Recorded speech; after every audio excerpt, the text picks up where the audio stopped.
Well আশা করি আমার স্লাইডটা দেখা যাচ্ছে। জি কেউ একজন স্যার, আসসালামু আলাইকুম। দেখা যাচ্ছে স্যার। ওয়ালাইকুম আসসালাম। ওকে, আজকে আমি আপনাদেরকে ৩ টা কোয়েশ্চেন টাইপ সলভ করে দেখাবো বা আমরা একসাথে জিনিসগুলো সলভ করব। তার মধ্যে একটা আছে এমসিকিউ বা মাল্টিপল চয়েস কোয়েশ্চেনস, আরেকটা আছে আপনার ট্রু ফলস নট গিভেন বা yes no not given, and আরেকটা হচ্ছে ডায়াগ্রাম। তো এইগুলো নিয়ে কিন্তু অলরেডি কথা বলা হয়ে গেছে। এই কোশ্চেনগুলো কিভাবে আসে, কোথায় প্যাসেজ থাকে, রুলস রেগুলেশন, এগুলো সব কিছুই বলা হয়ে গেছে।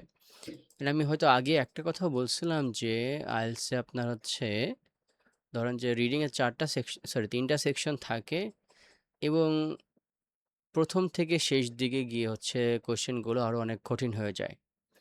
তো আমরা দেখাইছিলাম সম্ভবত 30টা হইলেই আপনি ব্যান্ড 7 পাচ্ছেন রিডিংয়ে।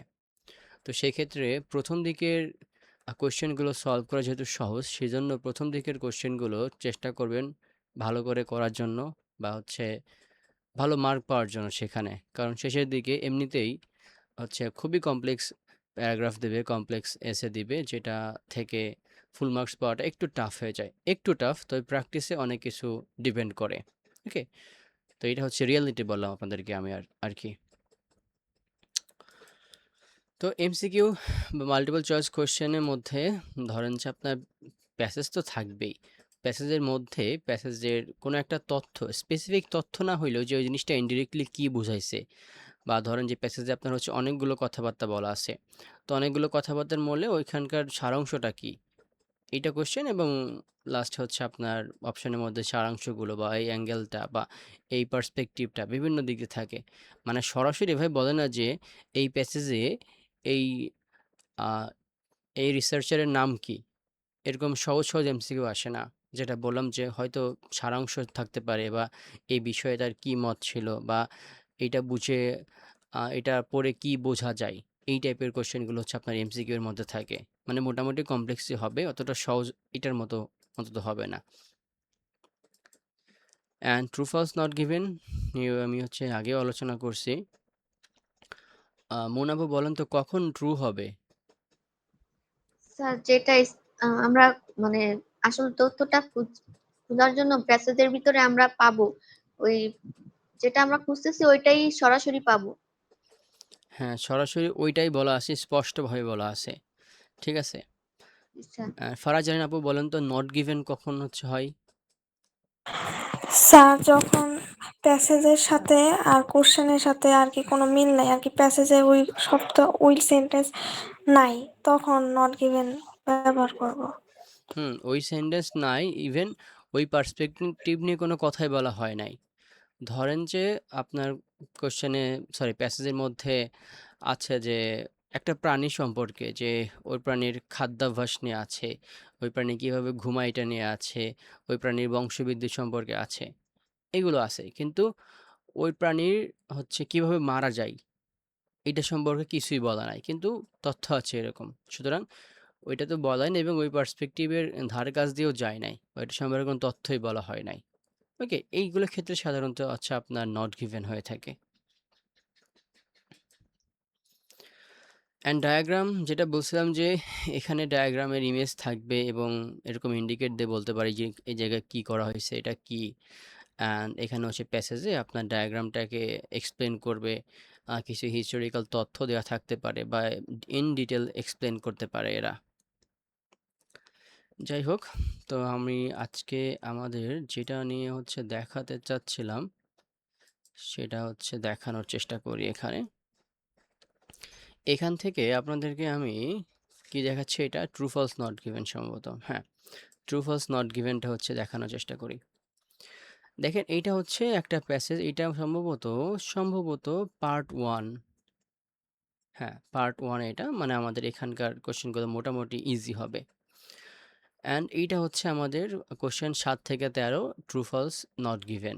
ওকে, তো এখানে দেখেন কি বলছে, do the following statements agree with information given in reading passages. True কখন? If the statement agrees with information, মানে যদি সত্যি হয় একমত হয় তথ্যের সাথে। False if the statement contradicts the information, মানে তথ্যের সম্পূর্ণ বিপরীত আছে। Not given if there is no information on this, এই ব্যাপারে কোনো তথ্যই দেওয়া নাই। ওকে, তো এইগুলো ক্ষেত্রে সাধারণত সিকোয়েন্স অনুযায়ী আপনার কি হয়, সিকোয়েন্স অনুযায়ী হচ্ছে আপনার কোশ্চেনগুলো আসে। সেক্ষেত্রে যে 1 থেকে 6 কোশ্চেন এগুলো হচ্ছে সাধারণত আপনার প্রথম দিকে থাকবে। ওকে, এবং 7 থেকে যে 13 গুলো আছে এগুলো হচ্ছে তারপরে থাকবে বা তারপরে প্যাসেজগুলো থাকবে। এটা সাধারণত হয়ে থাকে। তো আমরা যখন এই দেখেন আমরা এই যে গ্যাপ ফিলিংটা হচ্ছে শেষ করে আসব, শেষ করার শেষ করতে করতে আমাদের এই জিনিসগুলো হচ্ছে পড়া হয়ে যাবে। ওকে, অ্যান্ড দেন হচ্ছে আমরা যখন ট্রু ফলস নট গিভেন যাব তখন আমাদের মাথায় চলে আসবে যে এই তথ্যটা তো এর মধ্যে নাই, বা আগে যখন আমি এটা নিয়ে কাজ করছি, আগে যখন এটা সলভ করছি আমি, হ্যাঁ, তখন হচ্ছে এই তথ্যটা এর মধ্যে নাই। এই ধরুন যে West Indians manatees can be found in variety of different aquatic habitats. তো তারা কোথায় থাকে, হ্যাবিটেটস সম্পর্কে হচ্ছে তথ্য এই প্রথমটুকুর মধ্যে নাই, যখন আমি এইটা নিয়ে কথা বলছি, এটা নিয়ে হচ্ছে আমি কাজ করছি। তো আমাদের হচ্ছে 7 থেকে শুরু করতে হবে। আমরা যদি যদি যদি যদি দেখি,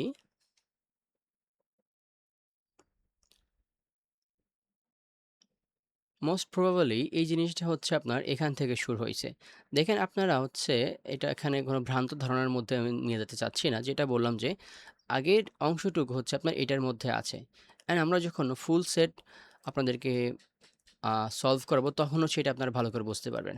যাই হোক, এই জিনিসটা হচ্ছে আপনার এখান থেকে মেইনলি শুরু হয়েছে। ওকে, তো আমাদের এখানে যে কাজটা লাগবে সেটা হচ্ছে স্ক্যানিং।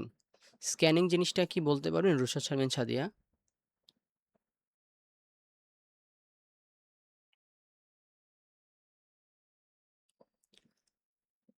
রুশাদ শারমিন সাদিয়া কি শুনতে পাচ্ছেন?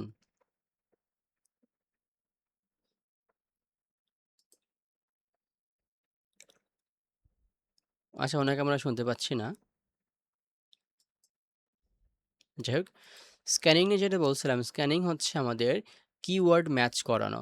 আগে আমরা কোশ্চেনের কিওয়ার্ডগুলো আইডেন্টিফাই করব এবং সেই কিওয়ার্ড অনুযায়ী আমরা হচ্ছে প্যাসেজের কিওয়ার্ডের সাথে ম্যাচ করে দেখব যে তথ্যটা পাচ্ছি কিনা আমরা। ওকে, তো এখানে আমাদের নাম্বার 7-এ হচ্ছে যে কোশ্চেনটা আছে বা যে স্টেটমেন্টটা আছে এইটা আমরা আগে দেখি। স্যার স্যার আপনি কি আমাকে শুনতে পাচ্ছেন? হ্যাঁ, আপনি একটু আগে কোথায় গেছিলেন? নেটওয়ার্ক একদম পাচ্ছে না, থেকে থেকে একদম আপনার কথা আটকে যাচ্ছে। সবার কি এই অবস্থা? ফারাজ আলিন আপু, মুনা আপু? জি না স্যার, আমি ক্লিয়ার শুনতে পাচ্ছি। তাহলে মেবি আমারই সমস্যা।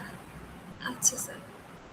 আচ্ছা, যাই হোক, তো 7 নাম্বার আমরা স্টেটমেন্টে একটু দেখি কি বলছে। West Indians manatees can be found in a variety of different aquatic habitats.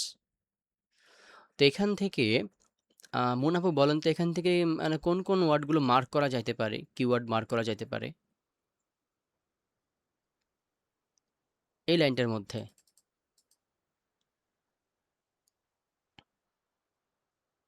Sir লাইনটা তো আমি খুঁজেই পাচ্ছি না। এই যে যে লাইনটা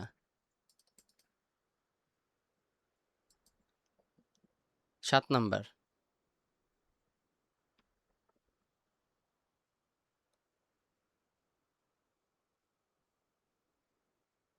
দেখতে পাচ্ছে না এই যে লাইনটা?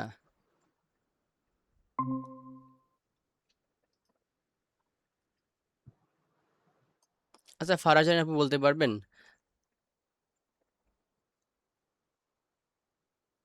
স্যার শুনতে পারি না, আবার একটু বললে ভালো হতো। এখানে এই যে একটা লাইন আছে, একটা সেন্টেন্স আছে, এগুলোর মধ্যে আমরা কিওয়ার্ড মার্ক করবো এখন, বা মেইন ওয়ার্ডগুলো দেখার চেষ্টা করব। তো এখান থেকে কোন কোন ওয়ার্ডগুলো কিওয়ার্ড হইতে পারে বলে আপনার মনে হয় যেগুলো ইম্পর্টেন্ট ওয়ার্ড? এই যে এই লাইনটা। স্যার স্যার একটু জুম করলে ভালো হতো। আপনি কি ফোন থেকে জয়েন করছেন? জি স্যার, আমার ল্যাপটপে চার্জ নাই তো। জি স্যার, আমিও ফোন থেকেই করছি। ফোনে সম্ভবত জুম করা যায়। আপনি একটু 2 আঙ্গুল দিয়ে একটু দেখেন তো জুম করা যাচ্ছে কিনা। হ্যাঁ, পারছি পারছি স্যার, একটু হ্যাঁ, দাঁড়ান। দেখেন তো। 7 লাইন। হ্যাঁ, 7 নাম্বার যে স্টেটমেন্টটা। ওয়েস্ট ইন্ডিয়ান গুড, তারপরে?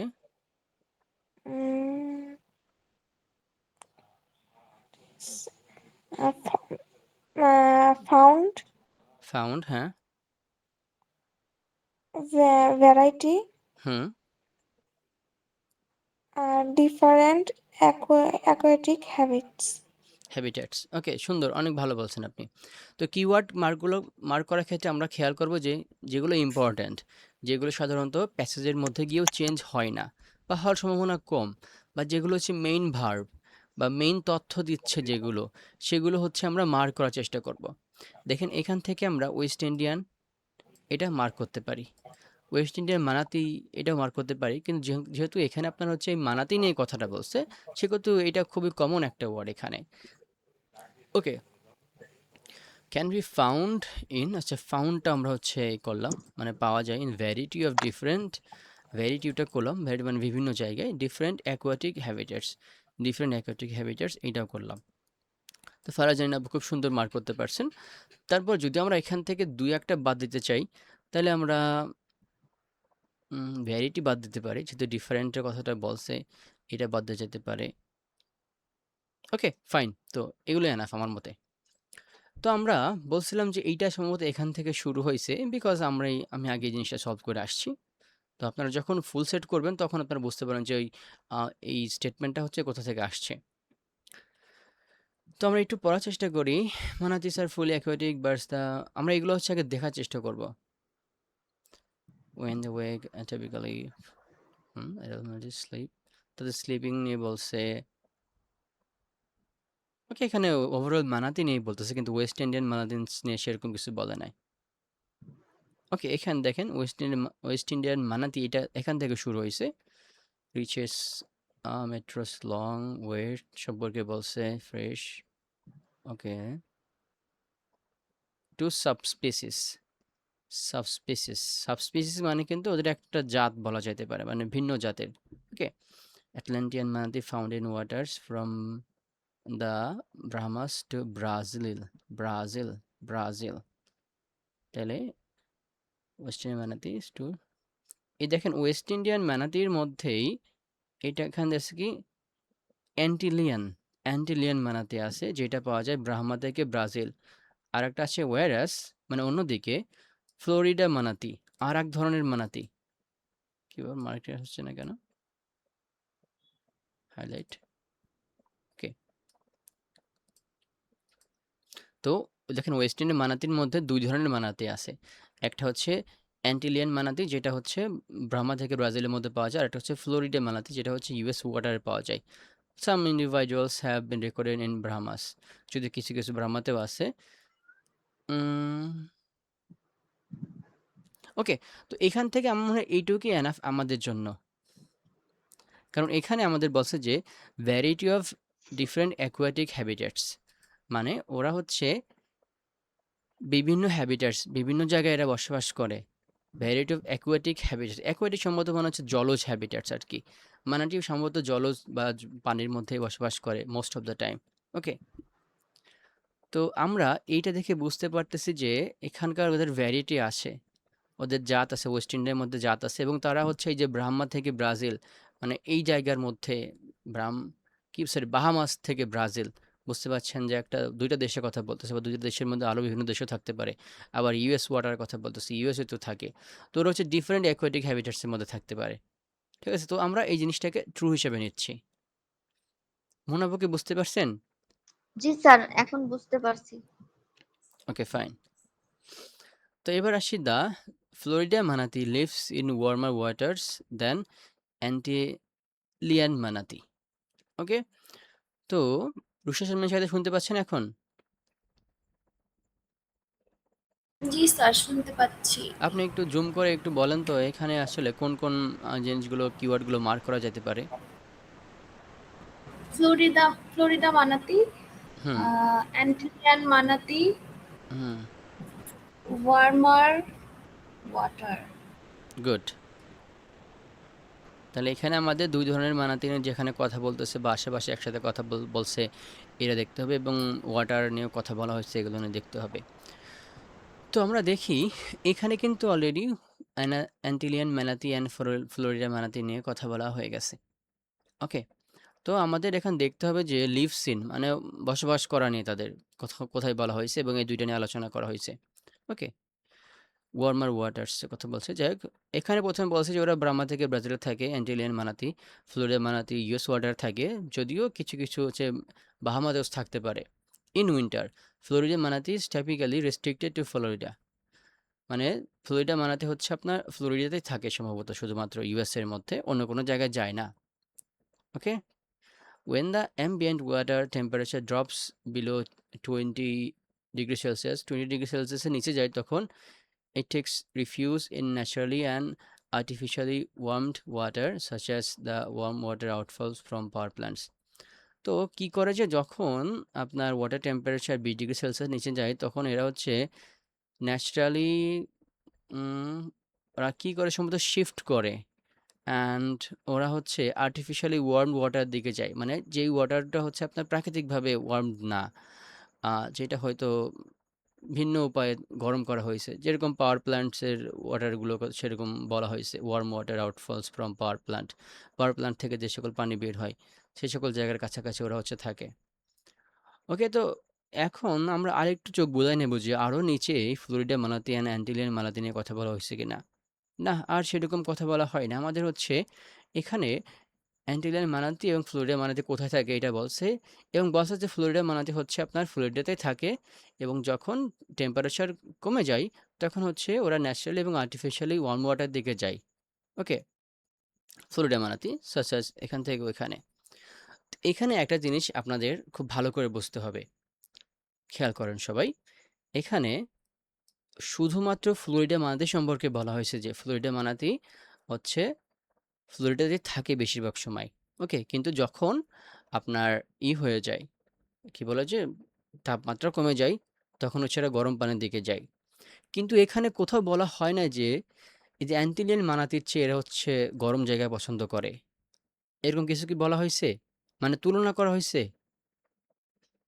দেখেন, বোঝার চেষ্টা করুন, এখানে কিন্তু তুলনা করা হয় না, কিন্তু একটা জিনিস নিয়ে কথা বলা হয়েছে, মানে একটা দিক নিয়ে কথা বলা হয়েছে। ভাই, তুলনা করতে হলে তো আরেকটা জিনিসকেও আনতে হবে, আরেকটা অ্যাঙ্গেল তো আনতে হবে, তাই না?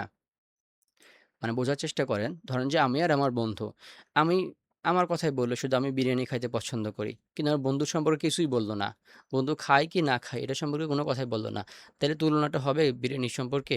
বিরিয়ানির বিষয় তার সাথে আমার তুলনা হয়? না স্যার। না স্যার। এক্স্যাক্টলি। তো এই জিনিসটা হচ্ছে এখানে করা হয়েছে।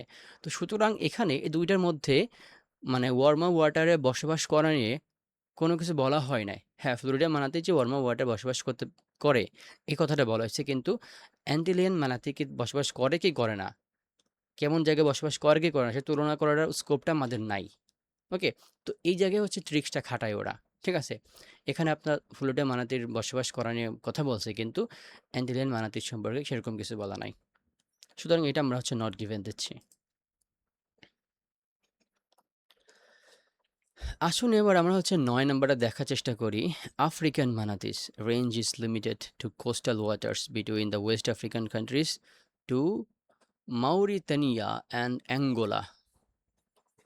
আমি এই জিনিসটা হচ্ছে কিওয়ার্ড মার্ক করি, দেখেন আপনারা আপনাদের মতো করে হয় কিনা।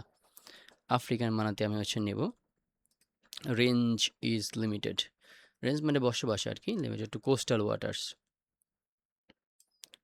Waters between the West African countries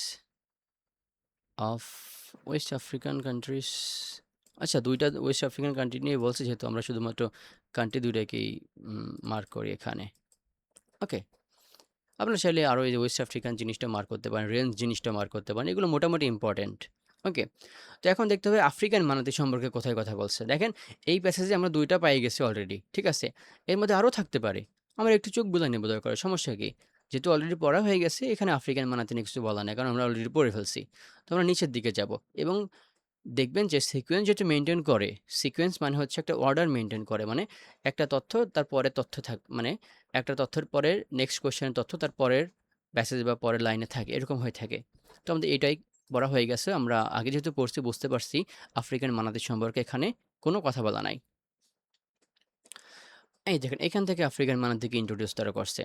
তা আমাদের এখানে দেখতে হবে যদি রেঞ্জ হচ্ছে কোস্টাল এরিয়ার মধ্যে থাকে কি না, বা হচ্ছে মারুতিনি এবং অ্যাঙ্গোলের মধ্যে থাকে কি না। যাই হোক। তো আফ্রিকার মানাতির কত মেট্রো লং? হ্যাঁ, found in sea along West coast Africa from Mauritania down to Angola. Okay, বলছে found in sea along area. Sea along মানে হচ্ছে কোস্টাল এরিয়া, মানে হচ্ছে উপকূল জাতীয় জায়গায় আর কি। West coast of Africa, west African countries. আচ্ছা, এই জিনিসটার সাথে যাচ্ছে এখানে প্রথম লাইনে যে ওরা হচ্ছে মাউরিটানিয়া এবং অ্যাঙ্গোলাতে থাকে। This species also makes use of rivers with the mammals seen in landlocked countries such as Mali and Niger. ওকে, দেখেন এই স্পেসিস মানে এই আফ্রিকান মানবীন যে জাতটা এটা সম্পর্কে বলতেছে। ওরা হচ্ছে seen in landlocked countries such as Mali and Niger. তাহলে আমরা বুঝতে পারতেছি কি যে হ্যাঁ, ওরা সাধারণত হচ্ছে মাউরিটানিয়া অ্যাঙ্গোলাতে থাকে। তাছাড়াও এরা হচ্ছে রিভার্স এবং অন্যান্য ল্যান্ডলক কান্ট্রিজ মানে যে সকল জায়গায় আপনার ভূমি থাকে বেশি, মানে সাগর টাগর কম থাকে। হ্যাঁ, ল্যান্ডলক কান্ট্রি মালি এবং নাইজারে ওরা থাকে। তো বুঝতে পারছি যে এখানে যে কথাটা বলা হয়েছে যে ওদের রেঞ্জ হচ্ছে লিমিটেড, কোস্টাল ওয়াটার শুধুমাত্র থাকে এবং মাউরিটানিয়া এবং অ্যাঙ্গোলার মধ্যে থাকে। ওকে, কিন্তু এখানে আমরা পরে দেখতেছি যে ওদের রেঞ্জ হচ্ছে আপনার শুধু কোস্টাল এরিয়া না, ওরা হচ্ছে ল্যান্ডলক কান্ট্রিতেও থাকে বা রিভারেও থাকে, এবং সেটা হচ্ছে মালি নাইজার এই দেশে ওরা থাকে। সুতরাং এই স্টেটমেন্টটা কি ট্রু নাকি ফলস নাকি নট গিভেন? ফারাজান আপু কি মনে হয়?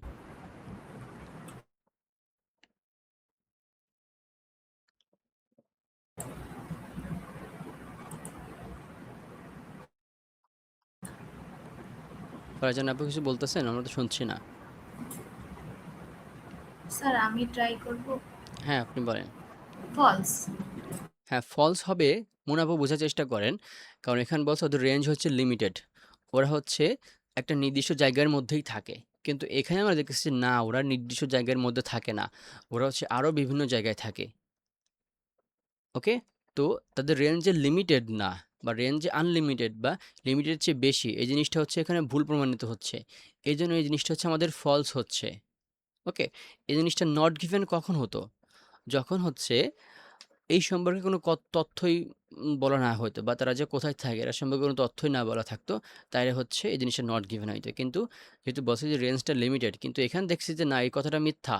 কারণ তাদের রেঞ্জ লিমিটেড না, তারা এই মাউরিটানিয়া অ্যাঙ্গোলা ছাড়াও আরও বিভিন্ন দেশে থাকতে পারে এবং ল্যান্ডলক জায়গাও থাকতে পারে, কোস্টাল এরিয়া ছাড়াও। চলেন আমরা হচ্ছে 10 নাম্বারটা দেখার চেষ্টা করি। The extent of loss of Amazonian manatees in mid-20th century was only revealed many years later. Extent মানে হচ্ছে এক্সটেন্ট বা বাড়তি আর কি। ওকে, তো এক্সটেন্টটা আমরা হচ্ছে মার্ক করি। এই যে অ্যামাজোনিয়ান মানাতি, এই জিনিসটা আমরা হচ্ছে মার্ক করি। মিড 20th সেঞ্চুরি, এই জিনিসটা মার্ক করি। Only revealed many years later, revealed many years later. Many years লেটারটা করা যেতে পারে, রিভিলডও করা যেতে পারে। আচ্ছা, রিভিলড মেনি ইয়ার্স লেটার আমরা পুরোটাই মার্ক করে দিলাম। যাই হোক, তো এখানে কি বলছে যে এক্সটেন্ট লস অফ অ্যামাজোনিয়ান মানাতিস, মানে এই যে অ্যামাজনিয়ান মানাতি নামে একটা জাত আছে, এইটা যে লস হয়েছে বা এরা যে হারাই গেছে, বড় ধরনের হারাই গেছে, এইটা মানে মিড 20th সেঞ্চুরিতে যে বড় ধরনের হারাই গেছে তারা, বা বড় ধরনের তাদের যে বিনাশ হয়েছে, এটা রিভিল হয়েছিল অনেক বছর পরে, মেনি ইয়ার্স লেটার। এটা হচ্ছে আমাদের তথ্য। তো আমরা আগে হচ্ছে মালি নাইজার থেকে পড়ছি। এই দেখেন আমাজনের মানাতি নিয়ে এখান থেকে কথা বলা হয়েছে, আগে কিন্তু কথা বলা হয় না। আগে African manatee, West Indian manatee, Florida manatee, এগুলো নিয়ে হাবিজাবি নিয়ে কথা বলা হয়েছে।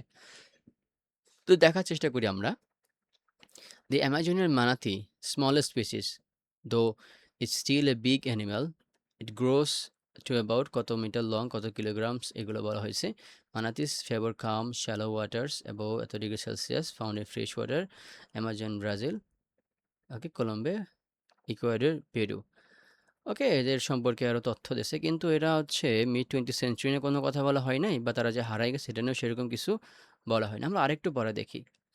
Manatee species are endangered, heightens risk of extinction, মানে সবাই এখন ডেঞ্জারে আছে এক্সটিংশন বা তাদের হারাই যাওয়া নিয়ে। African Amazon manatee both are listed vulnerable বা International Union of Conservation Nature. Okay, estimate that, এখানে দেখেন জিনিসটা 1,40,000 Amazonian manatees were killed between 1935 থেকে 1934 for their meat fat skin with the leather used to make leather. Okay, তো এখানে এই জিনিসটা একটু দেখার চেষ্টা করেন যে এখানে কি বলছে। এখানে বলছে যে অ্যামাজনিয়ান মানাতি 1935 থেকে 1954 এই সময়ের মধ্যে 1,40,000 অ্যামাজনিয়ান মানাতি হত্যা করা হয়েছে ফর দেয়ার, তাদের মাংস, তাদের চর্বি, তাদের চামড়া, এগুলোর জন্য। কি করার জন্য? লেদার বা চামড়ার জন্য, বা চামড়া জাতীয় জিনিসপত্র তৈরি করার জন্য। Okay, in more recent years African manatee decline has been tied incidental capture in fishing nets hunting. Manatee hunting is now illegal in every country.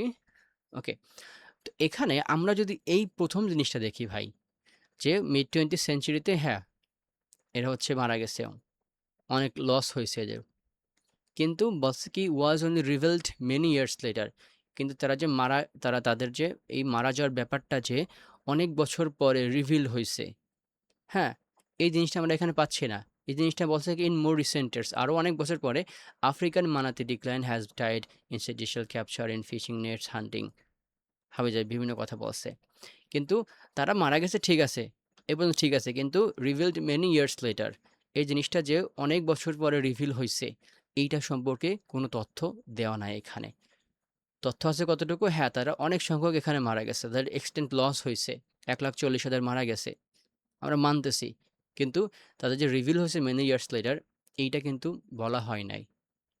সুতরাং ভাই বোন যেটাই হন না কেন এই জিনিসটা খেয়াল রাখবেন যে পুরোপুরি এই জিনিসটার সাথে যদি সত্য যায় তাহলে ট্রু, যদি মিথ্যা, যদি অপোজিট যায় তাহলে হচ্ছে মিথ্যা, অ্যান্ড যদি এইটা সম্পর্কে তথ্য না দেওয়া হয়, হ্যাঁ, মানে তাদের যে রিভিল হয়েছে মারা যাওয়ার ব্যাপারটা মেনি ইয়ার্স লেটার, এটা আছে আফ্রিকান মানাতি নিয়ে, কিন্তু অ্যামাজনের মানাতি নিয়ে তথ্যটা বলা হয় নাই, সুতরাং এইটা আমরা নট গিভেন দিচ্ছি।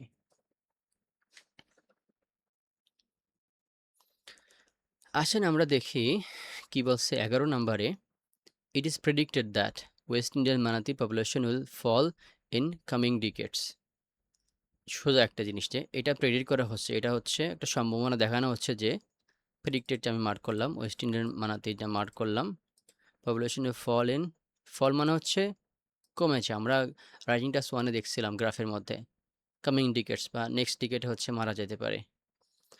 ওকে, আমরা একটু দেখার চেষ্টা করি। African manatee decline has been tied institutional culture hunting, manatee hunting নিয়ে কথা বলতে, তাদের শিকার করা নিয়ে বলছে, ভবিষ্যৎ নিয়ে সেরকম কিছু বলা নাই এরা, দেখতে পাচ্তেছি।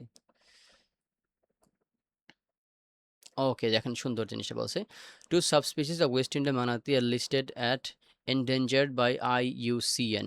Both are also expected to undergo a decline.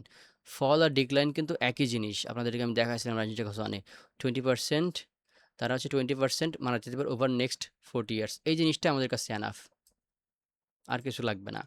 তাহলে ওয়েস্ট ইন্ডিয়ান মানাতির যে দুইটাই জাত আছে আর বেশি জাত নাই। হ্যাঁ, তার কি বলছে, both are expected to undergo a decline of 20% over next 40 years. তাহলে নেক্সট 40 ইয়ার্সে এরা হচ্ছে 20% যে কমে যাবে। ওকে, এই জিনিসটা এখানে বলা আছে, এই যে জিনিস আর কি, কামিং ডিকেট, এক ডিকেট মানে হচ্ছে মানে 10 বছর সম্ভবত, নাকি 12 বছর, আচ্ছা ডিকেট সম্ভবত 10 বছর হইতে পারে। 10 বছর মনে হয় স্যার, কত বছর? 10 বছর মনে আচ্ছা হয়। 10 বছর, তো 40 বছর মানে হচ্ছে আমাদের 40 ডিকেট। তো এখানে যাচ্ছে ডিকেটস, 4 ডিকেটস মানে 40 বছর। তো এই জিনিসটা আমরা পাই যাচ্ছে ট্রু। আসেন এবার আমাদের লেখা খুব কম আছে এবং আরও 2টা কোশ্চেন আছে, বোঝা যাচ্ছে যে এই 2টার মধ্যেই আপনার হইতে পারে এই 2টা কোশ্চেনের অ্যান্সার লোকায় আছে। তো আমরা 12 নম্বরটা একটু দেখার চেষ্টা করি। The risk to manatees from entanglement and plastic consumption increased significantly in the period of 2009 থেকে 2020। তাহলে হচ্ছে মানাতি মানে ওভারঅল মানাতি নিয়ে এখানে কথা বলছে, from entanglement and plastic consumption। দেখেন এন্টারটেনমেন্টের অর্থ আমি ধরেন যে জানি না, কিন্তু আমি প্লাস্টিক কনজাম্পশন জিনিসটা বুঝতে পারছি যে প্লাস্টিক হচ্ছে কনজিউম করা মানে হচ্ছে ওই জিনিসটা গ্রহণ করা। তো প্লাস্টিক গ্রহণ করা আর হচ্ছে এন্টারটেনমেন্ট, ধরেন যে প্লাস্টিক কনজাম্পশন দ্বারা বুঝতে পারতেছি যে তার আগেরটা এবং এইটা মোটামুটি সেম জিনিস, তাহলে প্লাস্টিক কনজাম্পশন অবশ্যই একটা ভালো জিনিস না, নেগেটিভ জিনিস। আমি এন্টারটেনমেন্ট জিনিসটা বুঝতে পারতেছি, ধরেন যে এটা একটা নেগেটিভ জিনিস কিন্তু অর্থ আমি জানি না, দ্যাটস এনাফ।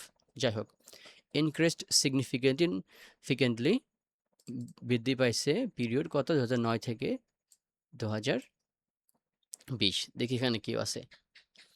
রিভিউ অলমোস্ট এত case of entertainment in fishing nets and plastic consumption এবং marine mammals US water found that at least 70 cases of involved manatees. Hmm, আমাদের এখানে ইনক্রিজড হওয়ার কথাটা বলছে, খুবই ইম্পর্টেন্ট জিনিস যে 2009 থেকে 2020 হচ্ছে জিনিসটা ইনক্রিজ হয়েছে। এখানে আমরা এই জিনিসটা দেখার চেষ্টা করি, সম্ভবত এখানে এটুকুর মধ্যে হচ্ছে আপনার জিনিসটা আছে। Review of almost 1800 cases of intelligence fishing nets and plastic consumption এবং marine mammals in rivers water for that at least case involves manatees. Okay, একটা জিনিস বোঝার চেষ্টা করেন, আমরা একটু আগেই বলছি যে তুলনা করা, বিরিয়ানির একটা উদাহরণ দিয়েছিলাম যে তুলনা করার জিনিস নিয়ে। তো এখানে ইনক্রিজের জিনিসটা আসছে যে বাড়ছে। তো বলেন ভাই, একটা জিনিস বাড়ছে বা কমছে এটা কখন বুঝবো? যখন তুলনা করার স্কোপ থাকবে, তাই না? 2010 সালে এটা ছিল, 2020 সালে এটা ছিল, তো দুইটা জিনিস ছিল। তখন বুঝতে পারি যে 10 সালের তুলনায় হয়তো 20 সালে বা 11 সালে বাড়ছে। কিন্তু এখানে 2019 থেকে 20-এ কেস ছিল হচ্ছে আপনার 700 কেস ইনভলভ মানাতিস। আচ্ছা দাঁড়ান, জিনিসটা আমি আর একটু ভালো করে বোঝাই। Case of intelligent fishing nets and plastic consumption marine mammals use water from the found that এত কেস হচ্ছে ইনভলভ মানাতিস। ওকে,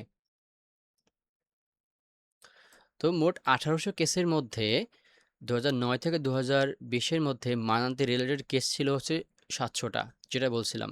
তো এখানে তাদের কেস যে ছিল 700টা, শুধুমাত্র এটাই বলা আছে, কিন্তু এইটা যে বাড়ছে বা আগের তুলনায় বাড়ছে এরকম কোনো তথ্য এখানে দেওয়া নাই।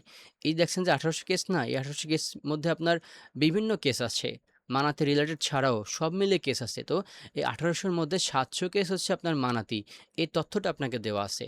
কিন্তু এইটা কি আগের বছরের তুলনায় বেশি বা কম, এই জিনিসটা আমাদের এখানে দেওয়া নাই। দিস ইজ ওয়াই আমাদের এই তথ্যটা দেওয়া নাই যে ইনক্রিজ বাড়ছে বা কমছে কিনা, এই জন্য আমরা নট গিভেন দিচ্ছি। খুব কঠিন মনে হচ্ছে কি মুনাব্বু?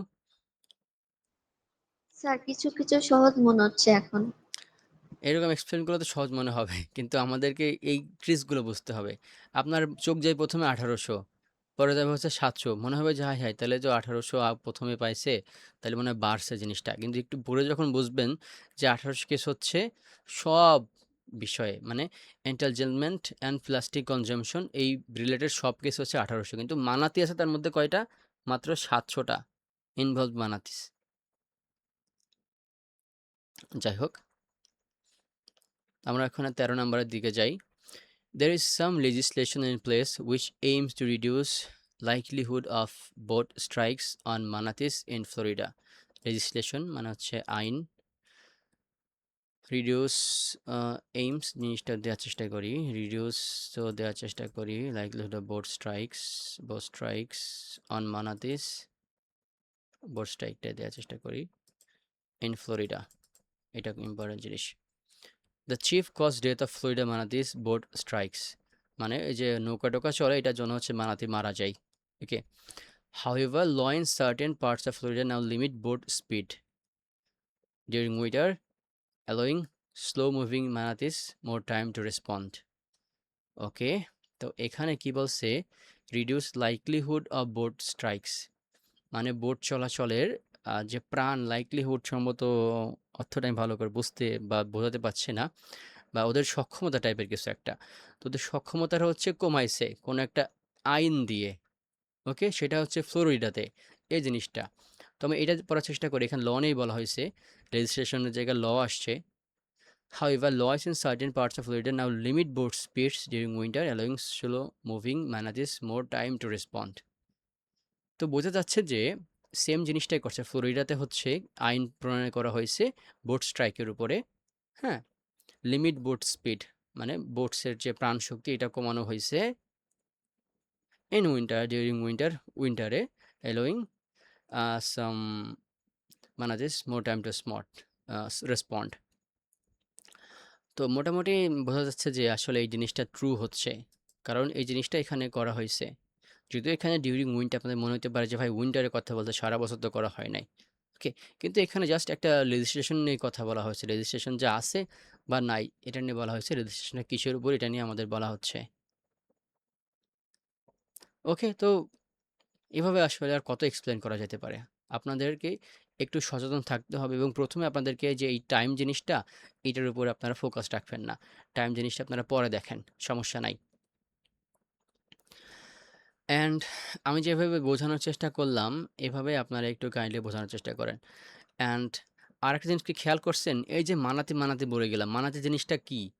এটা কি আমাদের জানা প্রয়োজন হয়েছে এই অ্যান্সারগুলো বের করতে, মোনাবু? না স্যার, প্রয়োজন হয় নাই। এবং আরও অনেক কিছু ইম্পর্টেন্ট ওয়ার্ড বাদ গেছে বা যেগুলো অর্থ আমরা জানি না, সেগুলো কিন্তু ছাড়াই আমরা চেষ্টা করছি এগুলো বের করার জন্য। অ্যান্ড আপনাদেরকে জাস্ট এইটি সতর্ক হইতে হবে যে ট্রু মানে হচ্ছে সরাসরি তথ্যটা দেওয়া আছে, ফলস ওইটা বিপরীত দেওয়া আছে, মানে ওই রিলেটেড তথ্য আছে কিন্তু এটার সাথে এটা সম্পূর্ণ বিপরীত। নট গিভেন মানে ওই রিলেটেড তথ্য দেওয়া নাই। এবং ছোট ছোট জিনিসগুলো খেয়াল করবেন, বেশ করে এই যে নাম্বারগুলো খেয়াল করবেন, ইনক্রিজ ডিক্রিজ এগুলো খেয়াল করবেন। অ্যান্ড আরেকটা জিনিস আপনাদের জন্য আমি করতে চাচ্ছি, মানে হয়তো আগামী সপ্তাহে বা একটু আরও পরে করতে পারি। আপনাদেরকে আমি হচ্ছে এই টাইপের কোশ্চেনগুলো নিজে সলভ করে সেই ভিডিওগুলো আপনাদেরকে দেওয়ার চেষ্টা করব এবং কোনটা কারেক্ট, কেন কারেক্ট হয়েছে, কোনটা ফলস, কোনটা কেন ফলস হয়েছে, এগুলো আমি দেওয়ার চেষ্টা করবো ইনশাল্লাহ খুব তাড়াতাড়ি। কারণ দেখেন এগুলোর যদি আমরা প্রতিদিন একটা একটা করে সলভ করি, হিউজ টাইম চলে যাচ্ছে। তো আমি যদি আপনাদেরকে ভিডিও আকারে দিয়ে দিই, আপনারা সেই ভিডিওগুলো পরবর্তীতে দেখতে পারবেন, এক্সপ্লেনেশনে বুঝতে পারবেন, বিভিন্ন ট্র্যাপ বুঝতে পারবেন। ওকে, সো গেল আমাদের ট্রু ফলস নট গিভেন। আমরা এখন হচ্ছে ডায়াগ্রাম লেভেলিংয়ের মধ্যে যাই।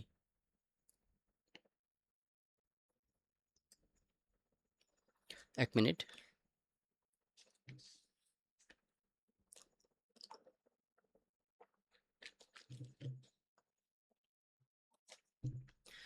ডায়াগ্রাম নিয়ে আপনার হচ্ছে মোটামুটি কমই দেখছি যে এই অপশনটা বা এইটা কোশ্চেন টাইপটা খুব কমই আসে।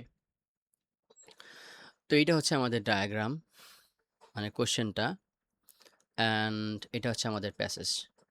ওকে, এবং যেহেতু এটা কোশ্চেন 1 থেকে 6 ডায়াগ্রামের উপরে আছে, সেহেতু বোঝা যাচ্ছে যে এই প্রথম থেকেই আমাদের তথ্যগুলো এখানে আছে। তো ডায়াগ্রামের জন্য আমি প্রসেস দেখাটা বোঝাতে চাইছিলাম কোথা থেকে কথা শুরু হয়েছে।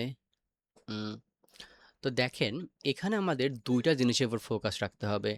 এক নাম্বার হচ্ছে আমাদের মানে কোনটা ইন্ডিকেট করতেছে, এই দেখেন তীর দিয়ে এক নাম্বারে, এবং আমাদের যে কিওয়ার্ডগুলো আছে, মানে এটা কিন্তু গ্যাপ ফিলিং হিসেবে কাজ করতেছে।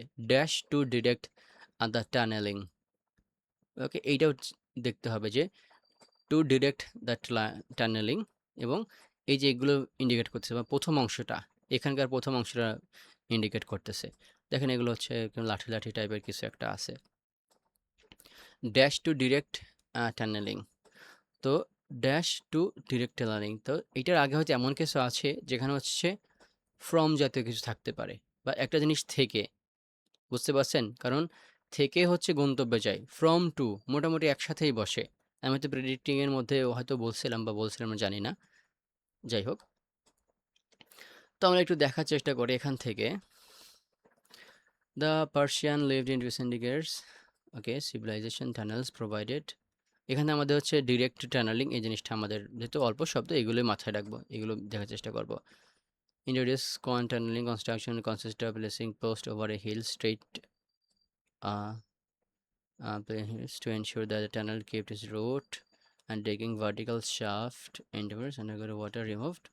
Okay, আমরা তো বেশি দিকে চলে গেছি। Method tunnel construction is consist of placing post over a hill in a straight line to ensure that the tunnel kept its route and digging vertical shafts into ground into intervals.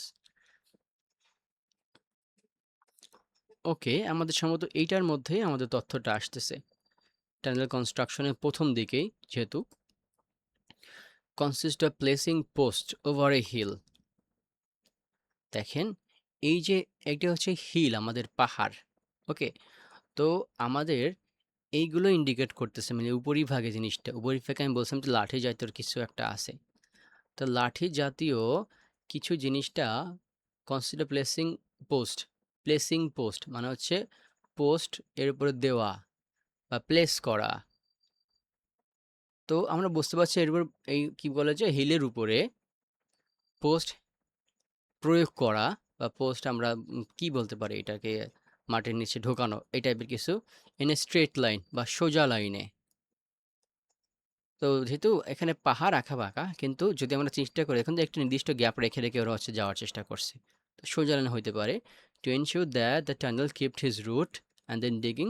ওকে, তো এইটা দেওয়ার কারণে টানেলটা যে line ধরে চলতেছে এইটা যাতে হয়, তাহলে আমরা এখান থেকে বুঝতে পারতেছি ড্যাশ টু ডিরেক্ট টানেলিং, বা কোনো কিছু থেকে বা কোনো কিছুর জন্য ডিরেক্ট দ্য টানেলিং, বা হচ্ছে টানেলকে নির্দেশ করতেছে, ডিরেকশন দিচ্ছে, বা সামনে আগানোর জন্য বলতেছে।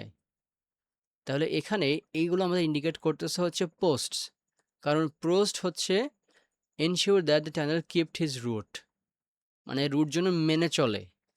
অর্থটা বোঝার চেষ্টা করুন, এই রুটটা বা রাস্তাটার জন্য মেনে চলে, এই জন্য আমাদের হচ্ছে পোস্ট দেওয়া লাগতেছে। এবং এগুলো আমাদের পোস্ট বা আমরা গোল পোস্ট যেটা বলি না, মানে খাম্বা টাইপের, এগুলো হচ্ছে আমাদের এই জিনিসটা।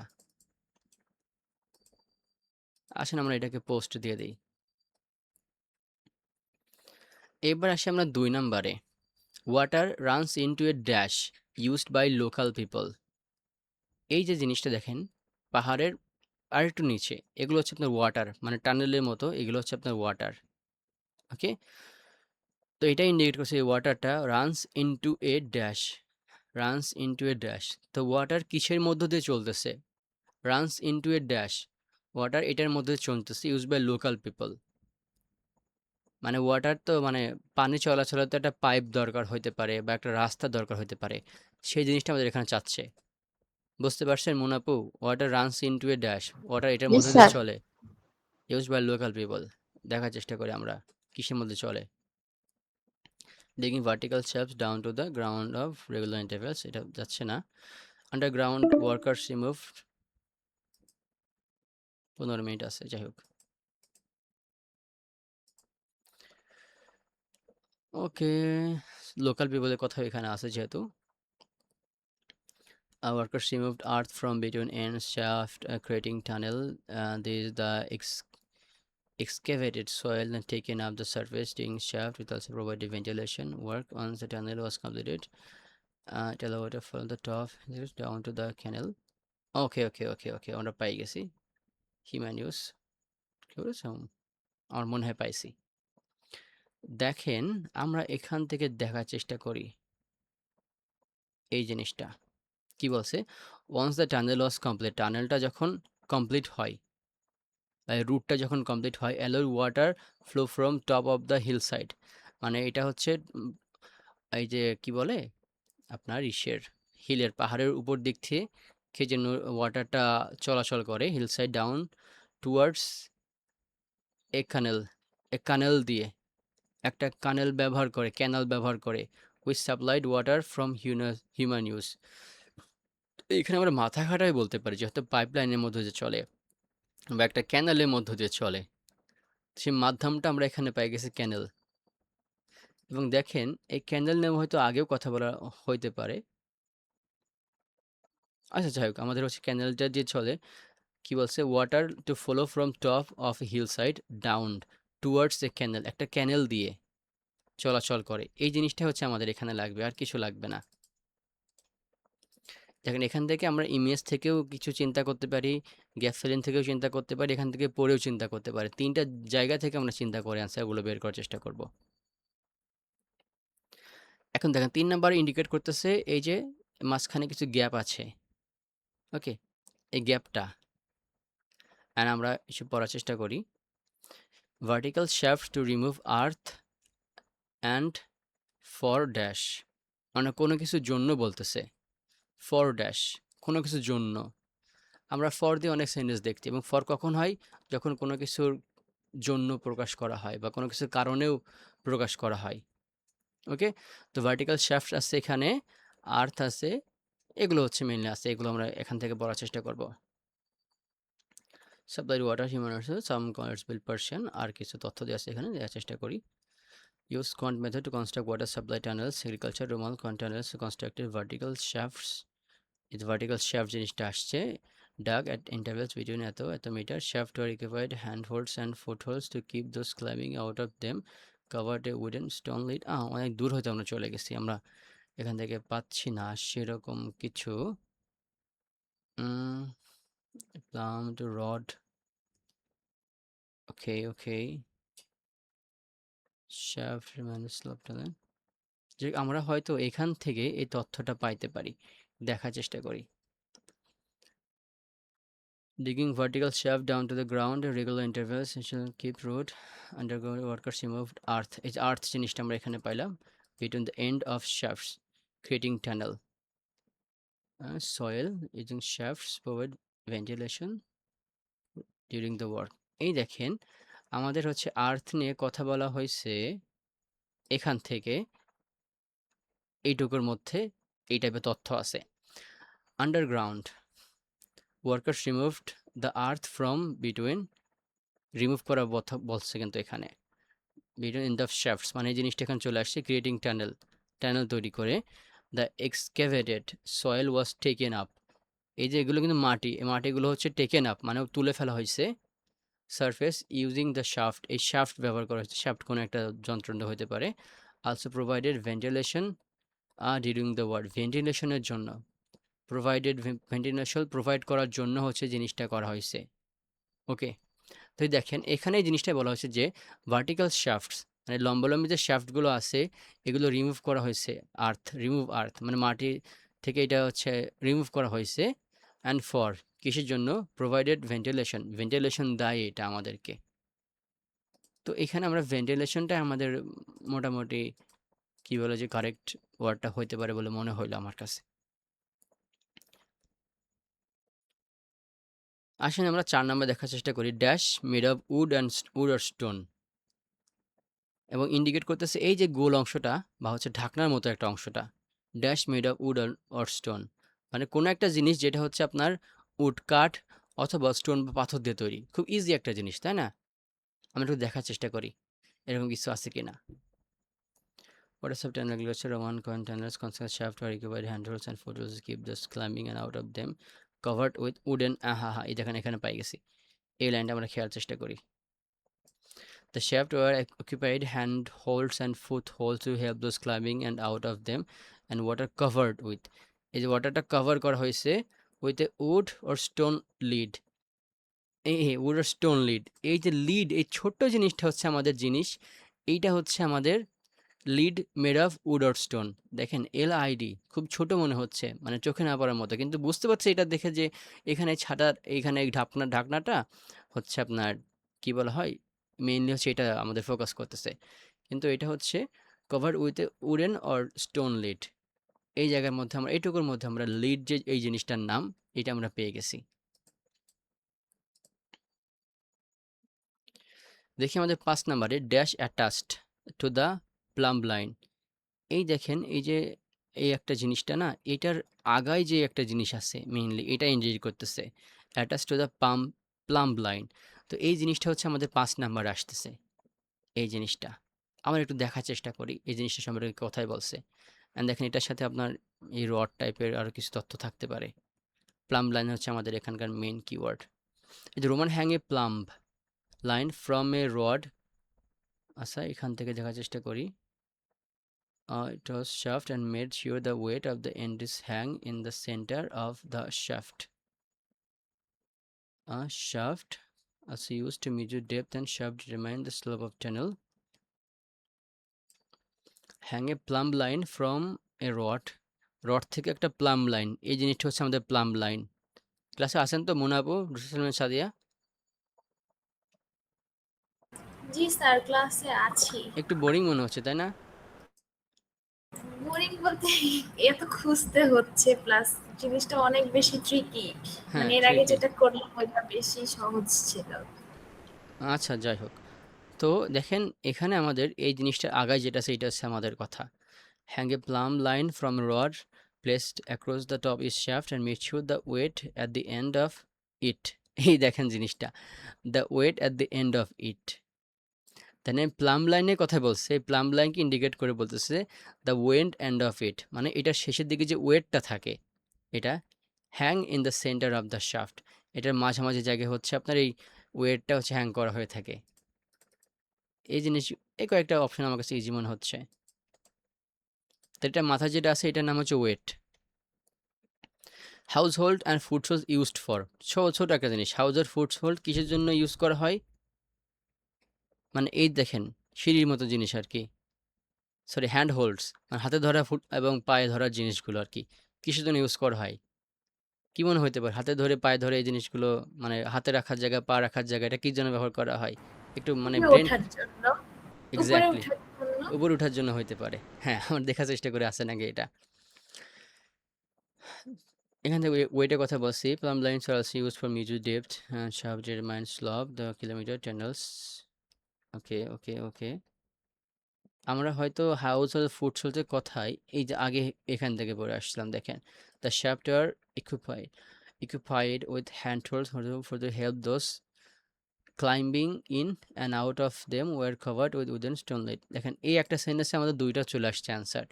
তো আমাদের হ্যান্ড হোল্ডস অ্যান্ড ফুট হোল্ডসটা কী জন্য দরকার দেখতে হবে। Shaft are equipped with hand holds and foot holds to help those climbing মানে ওঠা, সরি এই আসতে, অ্যান্ড ফর যেহেতু আছে, ফরের পরে কোনো একটা ভার্ব থাকলে ভার্বের সাথে আইএনজি হয় সাধারণত, বা হচ্ছে আমরা একসাথে যদি বলতে পারি যে ফর ক্লাইম্বিং, হেল্প ক্লাইম্বিং মানে ওঠার জন্য সাহস, মানে সহায়তা করার জন্য।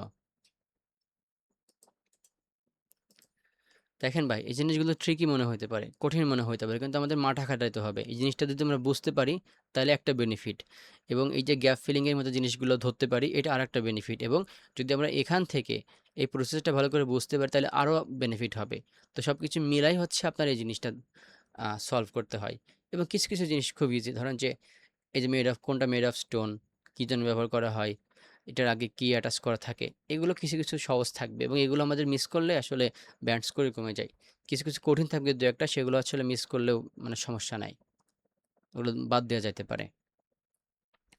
মুনাফু তাহলে এটা কেমন মনে হলো আপনার কাছে ডায়াগ্রামটা? জি স্যার, কিছুটা সহজ, মোবাইলে তো একটু খুঁজে বের করতে অনেক কষ্ট হচ্ছে। জুম করে নেবেন আর কি, যখন একটু দেখবেন যে জুম করে বা ডানে বামে করা যায় তখন একটু করে নেবেন। তো আমাদের কলটা হচ্ছে 5 মিনিট শেষ হবে, আপনার কাইন্ডলি আরেকবার জয়েন করুন, আমি আরেকটা লিঙ্ক দিচ্ছি, কারণ আপনাদেরকে এমসিকিউ দেখাবো।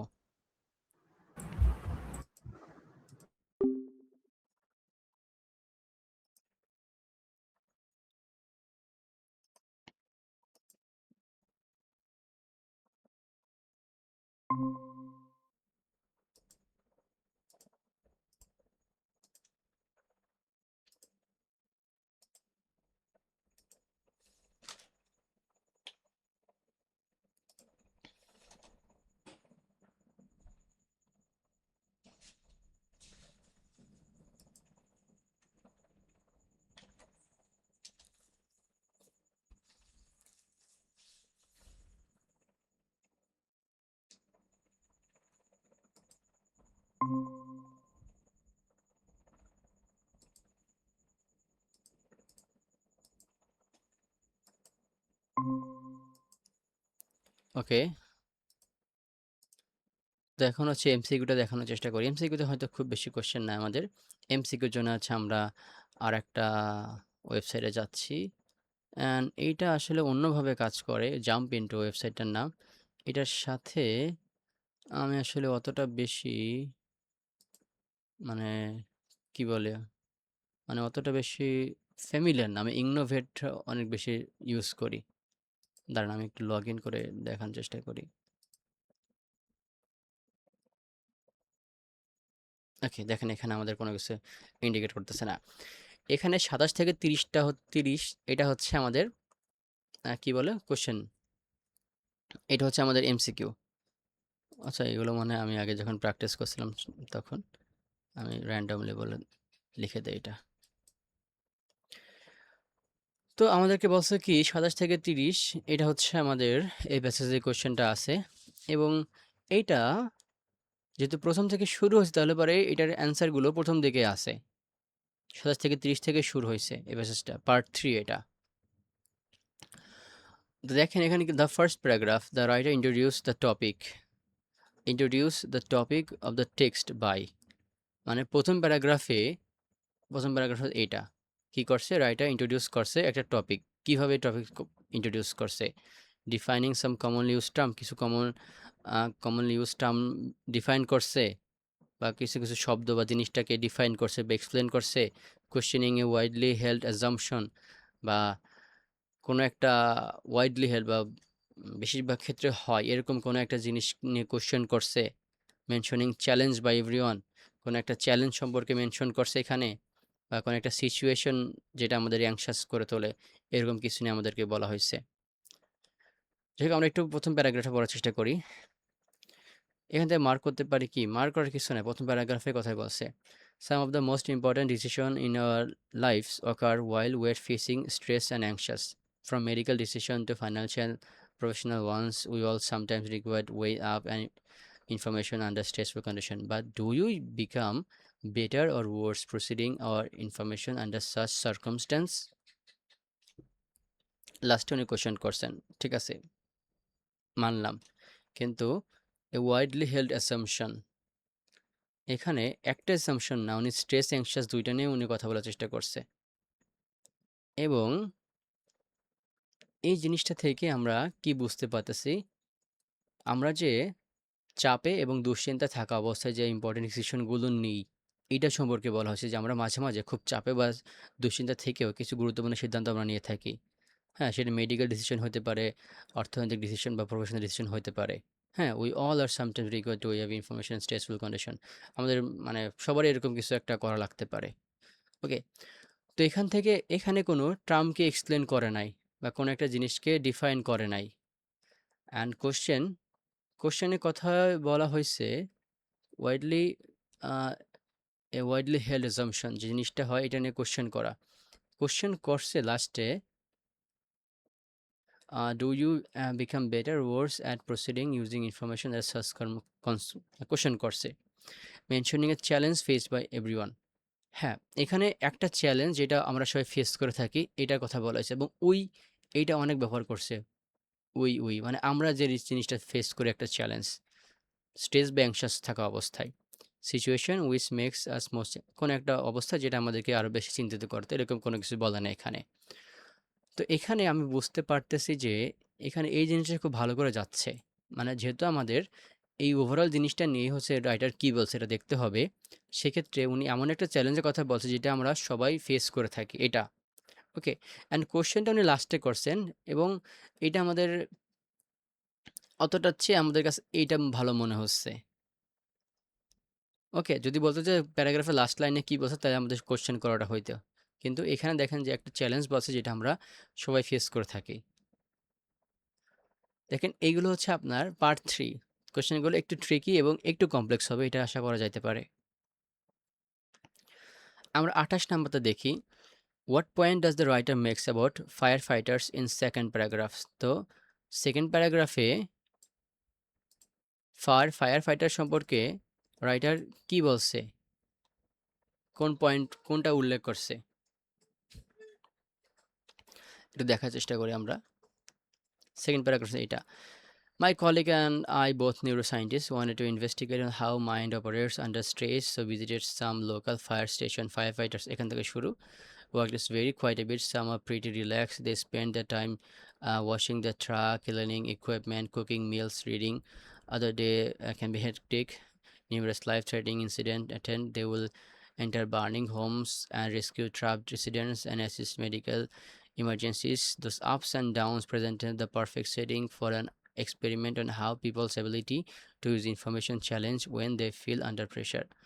তো ফায়ার ফাইটার সম্পর্কে বলছে যে ওদের লাইফটা হচ্ছে সব কিছু আছে, মাঝে মাঝে দিন তারা হচ্ছে তাদের গাড়ি ঘোড়া এগুলো ধুয়ে নেয়, নিজেদের কাজ করে, মাঝে মাঝে দিন তাদের যখন অ্যালার্ট হয় তারা খুবই ব্যস্ত হয়ে পড়ে এবং তারা তাদের ডিউটিতে চলে যায়।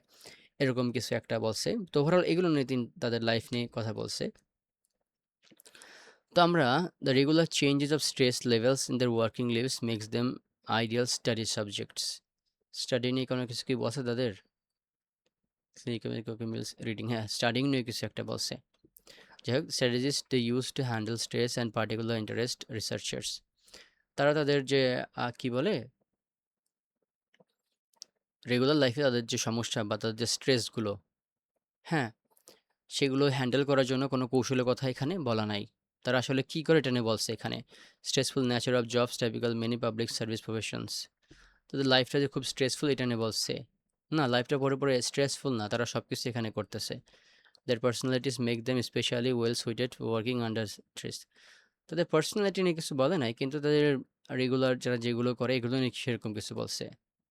তো এখানে জিনিসটা হচ্ছে তাদের রেগুলার লাইফ নিয়ে মেইনলি হচ্ছে কথা বলা হয়েছে, এই জন্য আমাদের regular changes of stress levels এইটাও আমাদের সবচেয়ে বেশি প্রাসঙ্গিক মনে হচ্ছে। তো আমরা এখান থেকে এইটা দিলাম আমাদের কারেক্ট 1। এবং নাম্বার 29, এটার জন্য আপনাকে একটু রিসার্চ রিলেটেড কাজগুলো জানা থাকলে সবচেয়ে ভালো হয়। ওকে, আমি না দেখে এটা বলে কি হতে পারে, এক্সপ্লেনিং দেয়ার ফাইন্ডিংস, মানে রিসার্চের ফাইন্ডিং কি, রিসার্চ করার পর যে রেজাল্টটা আসে সেটা হচ্ছে ফাইন্ডিং। জাস্টিফাই দেয়ার অ্যাপ্রোচ, তারা কীভাবে কাজটা করবে এটাকে জাস্টিফাই করা, বা হচ্ছে এটা ভালো হবে কি খারাপ হবে এটা নিয়ে কথা বলা। সেটিং আউট দেয়ার অবজেক্টিভস, তারা কী জন্য কাজটা করবে, কোন লক্ষ্যে কাজটা করবে এটা নির্দিষ্ট করা। ডিসক্রাইবিং দেয়ার মেথোডোলজি, মেথোডোলজি হচ্ছে তারা কীভাবে মেনলি কাজটা করবে, কোন কোন স্টেপ ফলো করে কাজগুলো করবে, এটা হচ্ছে মেথোডোলজি। তো 4th প্যারাগ্রাফ দেখতে হবে যে 4th প্যারাগ্রাফে কি করছে, 1 2 3 4। Okay, this is how we arrived this results, আমরা এগুলো পাইছিলাম।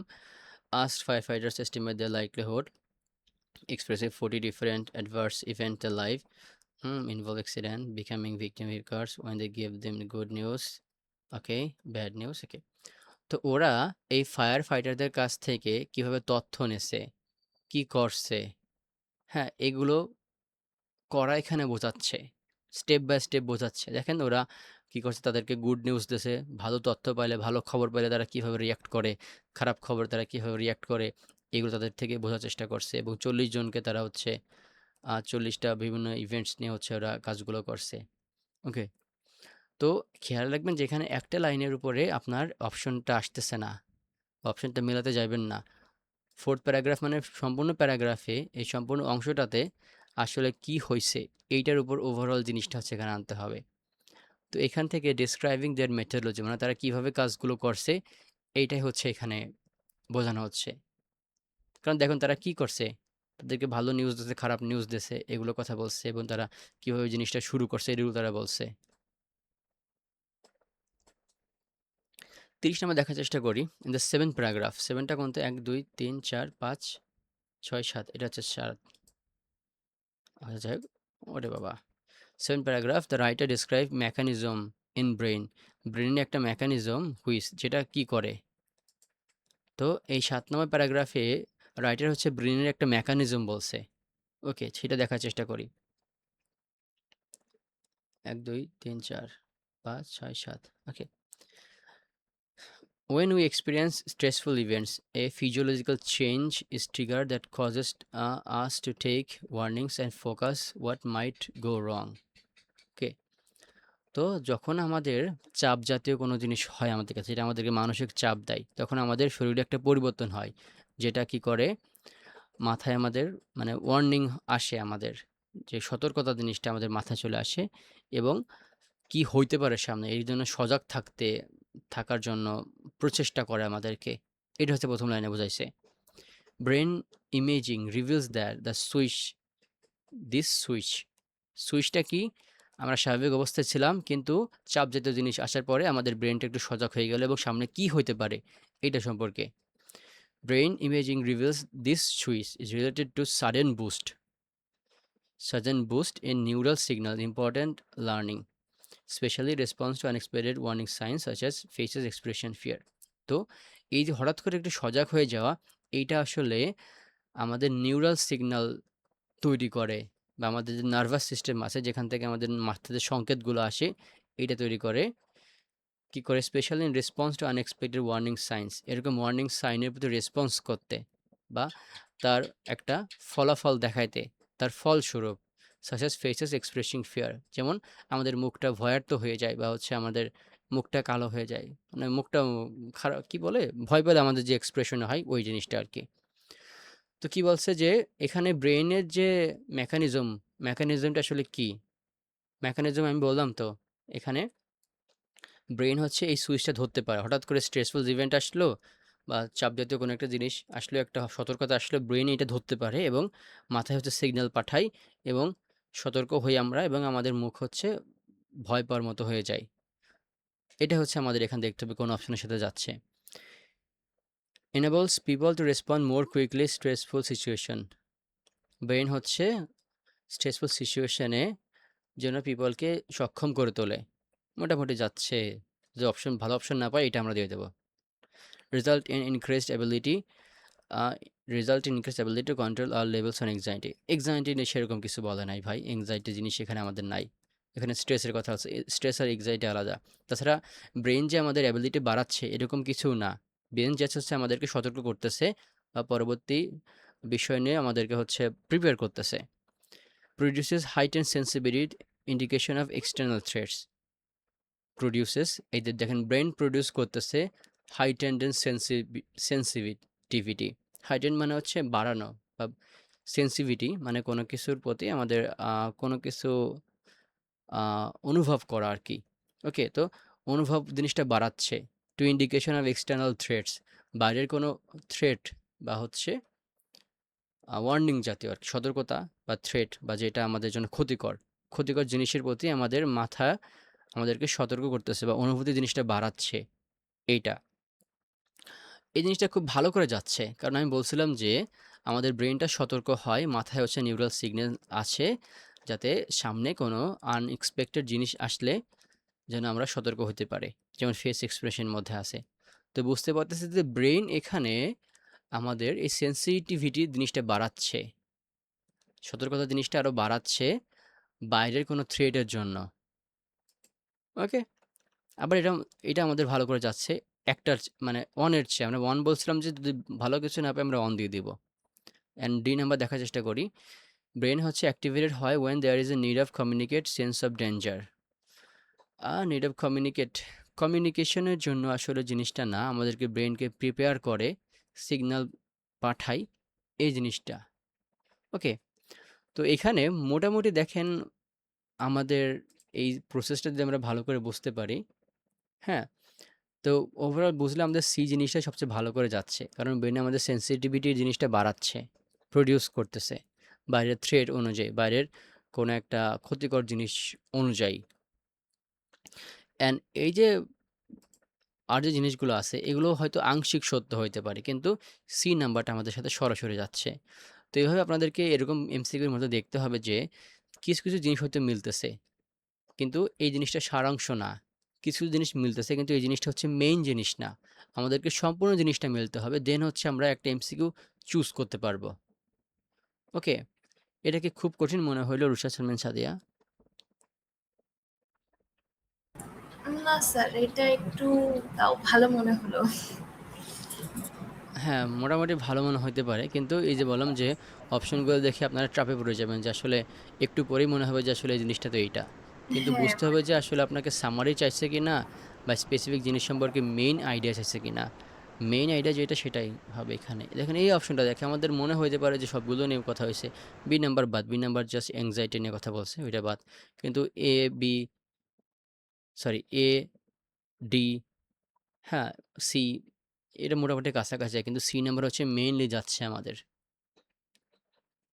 জি স্যার, একটু মাথা খাটাইতে হবে, আপনি তো শিখিয়ে দিলেন, একটু প্র্যাকটিস করতে হবে। আচ্ছা, যাই হোক, আপনারা হচ্ছে আমি ওয়েবসাইটগুলো লিঙ্কও দিয়ে দেবো, আপনারা এখান থেকে হচ্ছে প্র্যাকটিস করতে পারবেন।